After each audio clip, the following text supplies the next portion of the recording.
Having completed my third full year of public accounting, I've worked with many different clients, from the staff level to the control level, and even the CFO level. And as our job as auditors, I typically am asking and inquiring about these people's experiences, and I'm looking them up at LinkedIn to kind of see what kind of schools they've been to and experience they have to assess if they are a good fit for the job and or control when we are auditing. And one thing I've noticed is that there seems to be a accounting and job knowledge gap between those who've worked in Big Four versus those who have not. I'll preface this and say that working in Big Four isn't an automatic way for you to be good at your job, and nor am I saying that just because you haven't worked in the Big Four doesn't mean that you won't be good at your job or that you're not. And the statements and questions that I will pose later on in this video aren't backed up by any studies or articles that I've read, but it simply come from my own personal experiences and things that I've seen as a senior and an associate in the Big Four so far in the last 3 years. That being said, I tend to see clients who don't have a Big Four experience under their belts.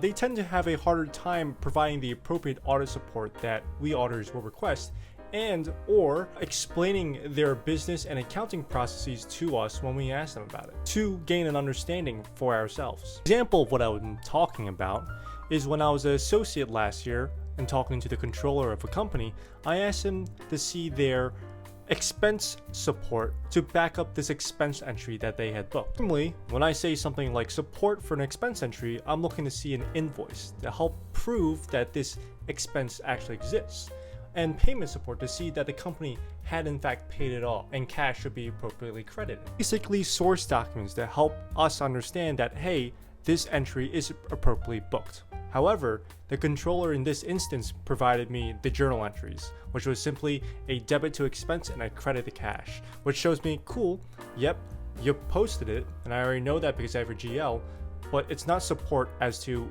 if this is an appropriate, existent, and accurate entry that you should be booking. Now, why do I think this happens? Why do I think that some clients and professional accountants struggle to provide us auditing support and explain why they do certain things at their own jobs? For one, they may have never had to ask themselves why they're booking certain entries. You see, in public accounting, it's our jobs to understand why a business does certain things. So if they were to book goodwill or credit a certain entry that seemed a little different, well, it's up to us to kind of ask why that is the case and really think about, does that make sense? So we really have to understand, the debits and credits to every single entry. Whereas if you work in industry just straight up out of college, as a staff accountant, you're booking entries, but you're really just doing what the boss man says. So if boss man says, hey, book this debit and book this credit, you're just going to do that without no questions. And you're just going to do that over and over, rinse and repeat.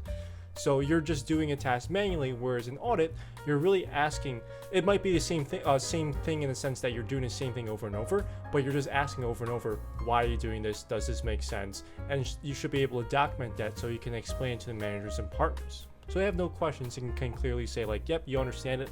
We as the engagement team understands it, and we can move on. This is at least one explanation that I can think of to explain this. So that's why I posted to you guys out there who are watching this video. If you're someone who has been working in private or industry accounting all their lives and are looking to go into public accounting, do you agree with that sentiment that I am saying? All in all, this is just something I want to talk about because it had crossed my mind recently.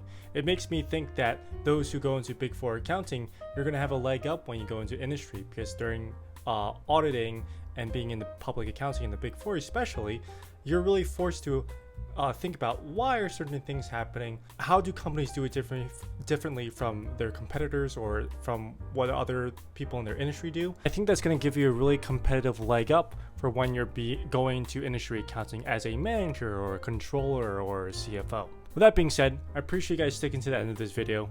Let me know down in the comments below if you want to see any videos or you have any insight about this topic that we spoke about today. And until then, I'll see you in the next video. Peace out. Boom!